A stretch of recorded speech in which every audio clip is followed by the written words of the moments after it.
and I was hoping to find the name of Tunisia, because Tunisia is well known as a pioneer when it comes to human rights. Today, for example, the voting for women was given to women in 1957. It was, I think, the first Arab country that gave right of vote for Tunisian women.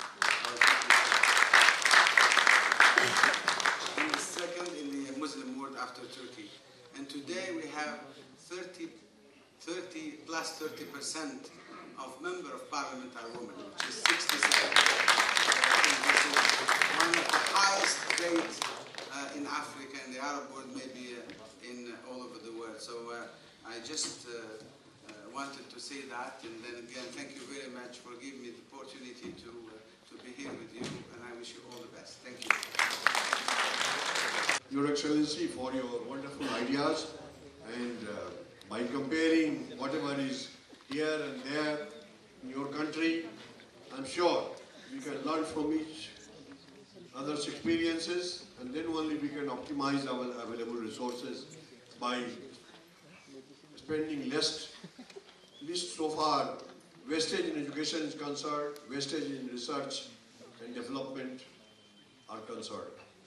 So with these words, we have great pleasure in inviting you to kindly come this side to have a memento from our side, the International Association of Educators World Peace, which is the NGO affiliate of the ECOSOC, the Economic and Social Council, as well as the UNDPI, Department of Public Information, UNESCO and UNICEF has great pleasure in felicitating you by conferring upon you the Green Diplomat of the Year Award. So this special accolade is being offered by our experts, especially Dr. Markandeya Rai and Dr. K.D. Singh, who are also from United Nations Service, and in the presence of our other important members of the selection committee, we call upon Dr. Manoj Srivastava, please come. Dr. Ravi Jain, Dr. Utkarsh Sharma, Dr. Tanuja Trivedi, and Madam Brigade Elizabeth King, Professor D.K. Goswami, please come. We will be jointly felicitating His Excellency Mr. Najmuddin Lakhal, Learned Ambassador of Tunisia.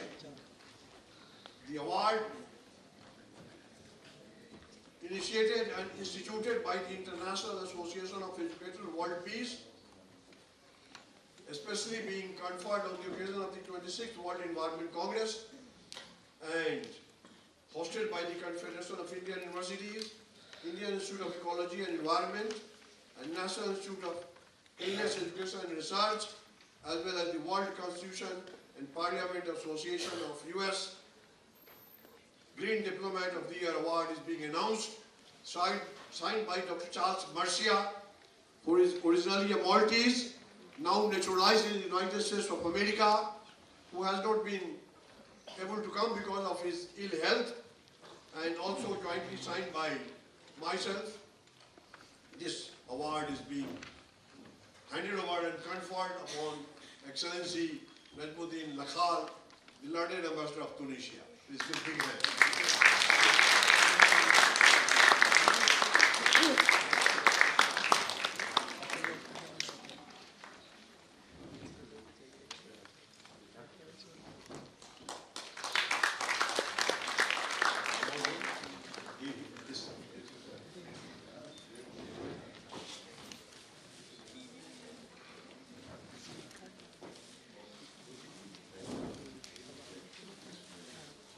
Some more about.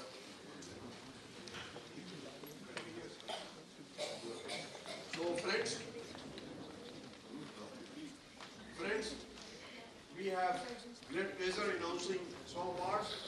Yesterday, we had instituted fellowship of the Indian Institute of Ecology and Environment, which is the highest award, and the associateship. First was Professor Markandeya Rai. The other was Dr. K.D. Singh. These two were the fellows announced and notified yesterday. Today, Professor V.K. Goswami is also being declared as a fellow of the Indian Institute of Ecology and Environment, based on his outstanding contribution in the field of environmental protection. So, with these words, this special certificate is being handed over to you.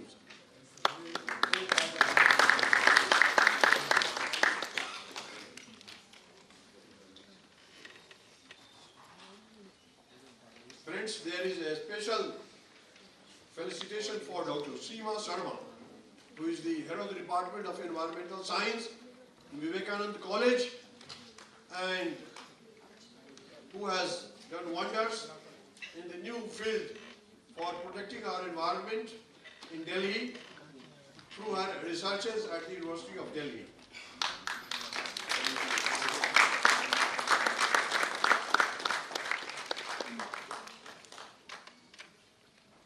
This side also, please.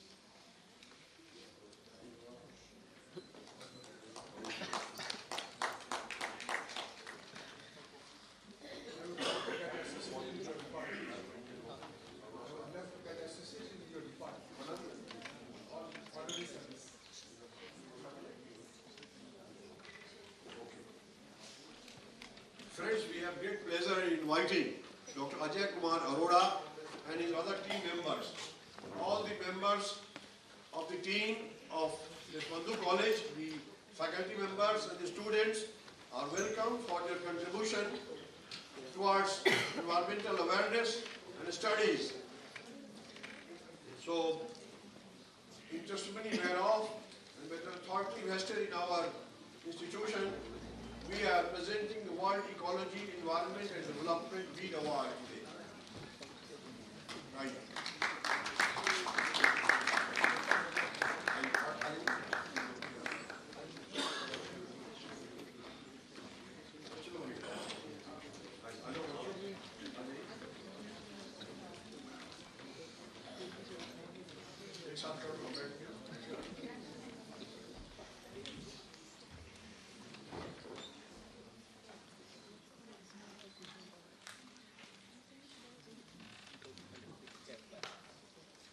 Can be touching also. So let's go again.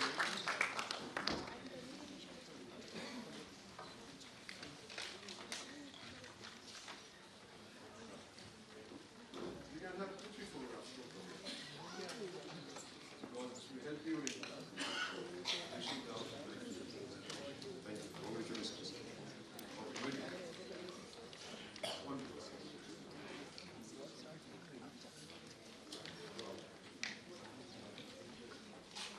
We are pleased to invite Acharya Narendra Dev College principal and the team members, including Dr. Savitri Singh and others. Please come. Oh, please. Very good. Sorry. Oh. Yeah, this is what I want to say, that I have come with my team from the Eco Club of Acharya Narendra Dev College, the society which is working for the cause of the environment, and I call my volunteers as the Eco Warriors because they have been working day and night for it. Thank you very much for inviting me.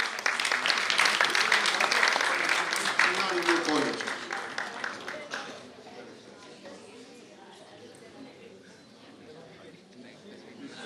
Please have it in your hands.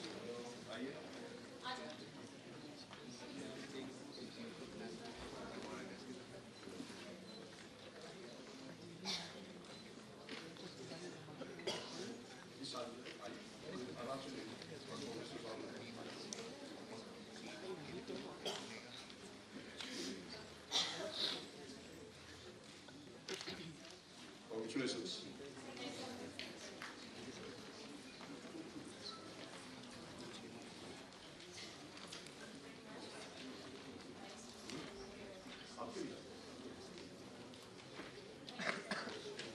May I call upon the Deputy High Commissioner of Gambia, please come. We are going to give you a special accolade for your presence today.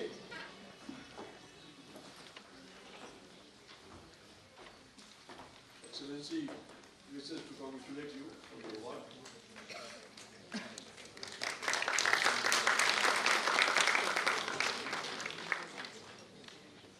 Team from Pune, please come.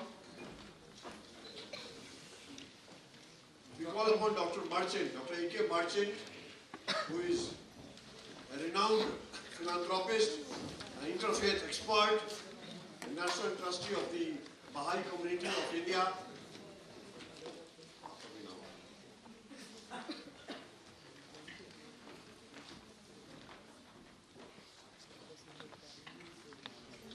Please, oh please. Rashmi Kumari and Shweta, please come.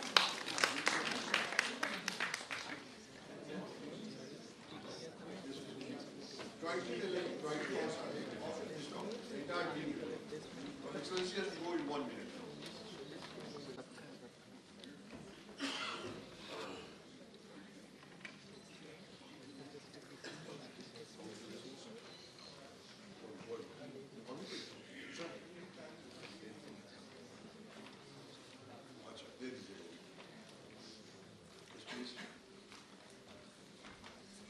Rashmi Kumari, please.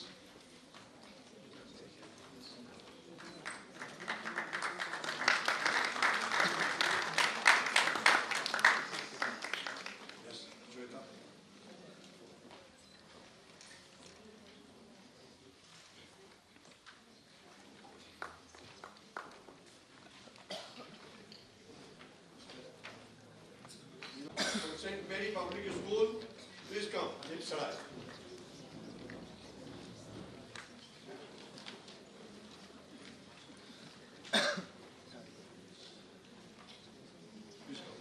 Congratulations.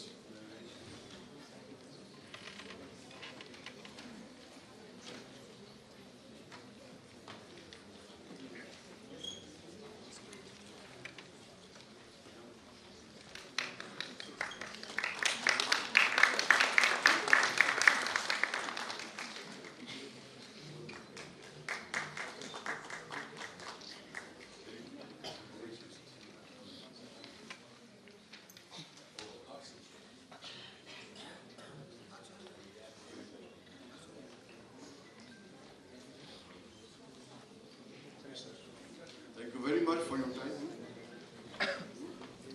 University, please come, and we have great pleasure in felicitating you with the World Ecology, Environment and Development Award.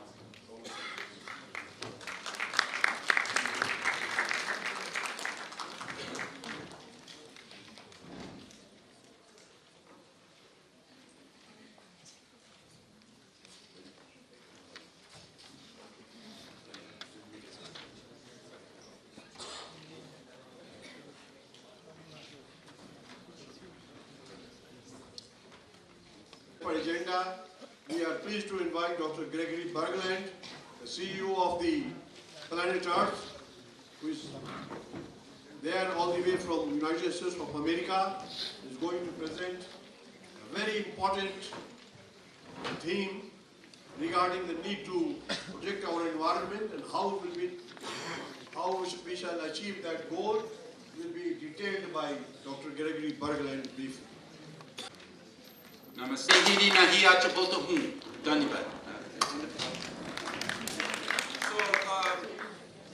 I had a chance to speak yesterday, and I think one of the good reasons, before I say that, welcome to all the members of the dais and welcome to all the distinguished public and school children and school teachers, important people who honor us by your presence.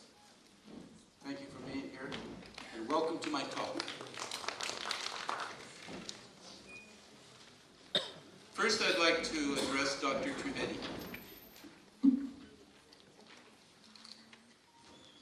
Dr. Trivedi is an ecologist in the most far-reaching, interconnected sense of the word ecologist, in that he has enriched his environment with ideas and concepts and created original habitats, enhanced with acronyms and insights, and thereafter the environment has blossomed and bloomed form of green people. Yes, there are green people as a result of his efforts. Offshoots of his institutions, he develops links and relationships and friendships. For example, mine for him.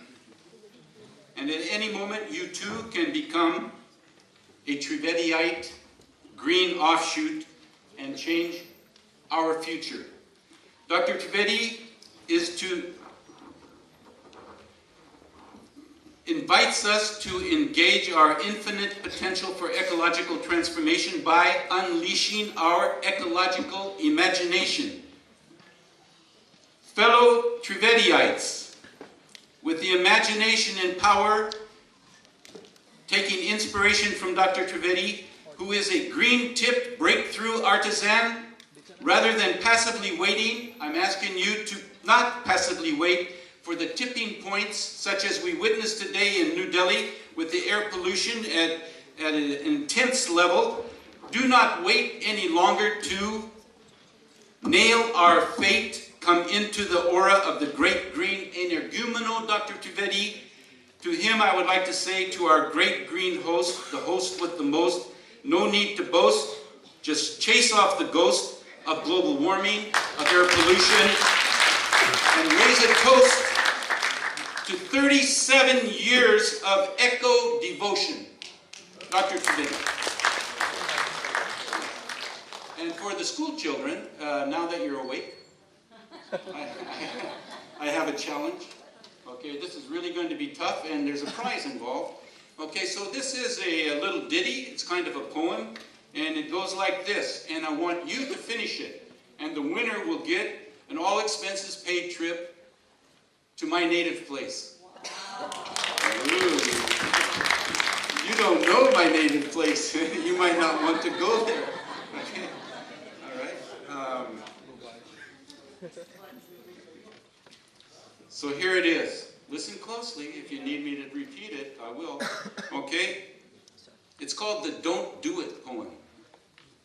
Don't put oil in it. Don't put coal. Not if you want to meet. Finish. Fourth line.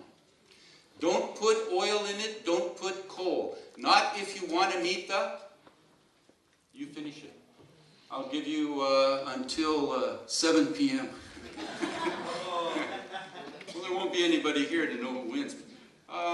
So I was asked to speak about a tough issue, and it concerns, I would suppose, everybody in the world, in that there's a threat of war in the relationship between the United States and North Korea.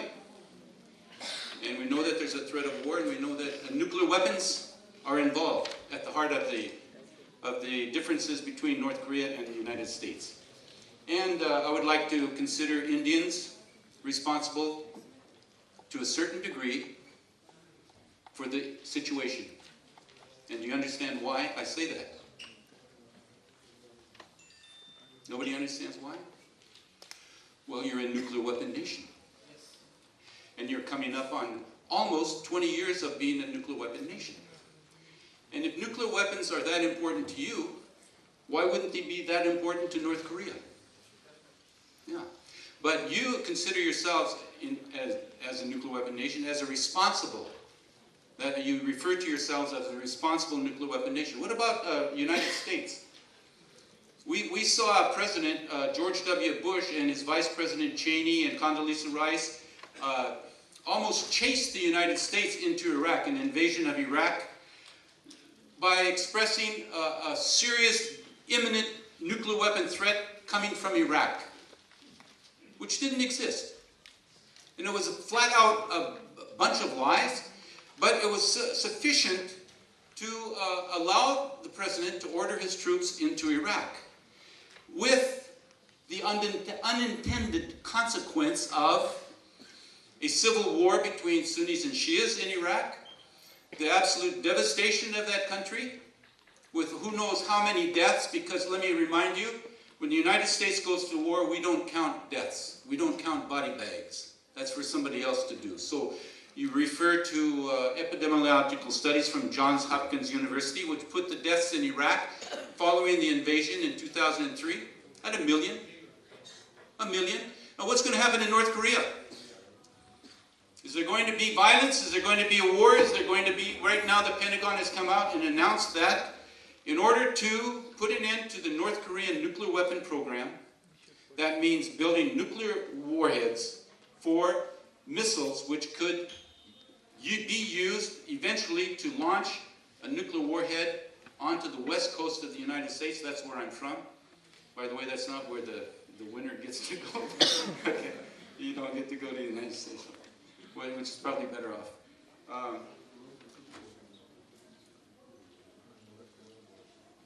The goal, the policy of the President Trump at this point is North Korea will not be allowed to have a nuclear weapon which could threaten the United States. Got it? That's the goal. That's the policy.